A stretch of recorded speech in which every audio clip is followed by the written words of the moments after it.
The Orchid Films presents.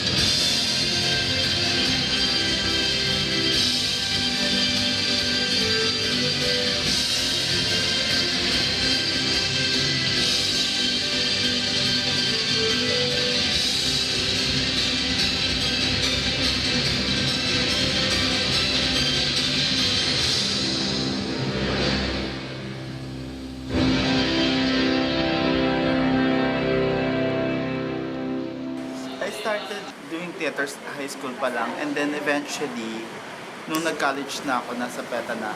So I was trained by PETA to be an artist at the same time teacher.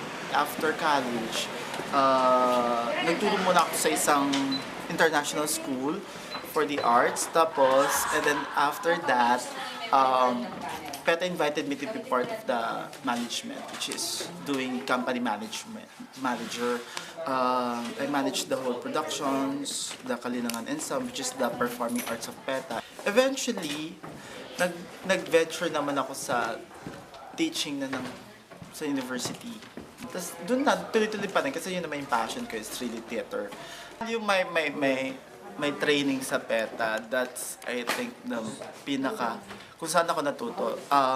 I respect my teachers. Kahit sa school or sa university yan or sa theater yan, I do respect them because marami sila naiambag sa akin to come up with my own styles. Nag-express lang ako kung paano ko tingnan yung isang bagay. I hate normal na ano, kumbaga sa kwento, hindi ako linear, non-linear ako, kung maraming palabok, pero yung point niya, hindi mo siya binibigay kagad ng ganon. You let your audience think about it. And I think yung personality ko as a director, kung ano yung mga gawa ko sa play, it reflects on my personality eh. Parang kung paano ko tingnan ng bagay, paano ko siya gustong ipahatid, at kung paano ko gusto ko siyang ikwento sa manonood ko. Yung ganon.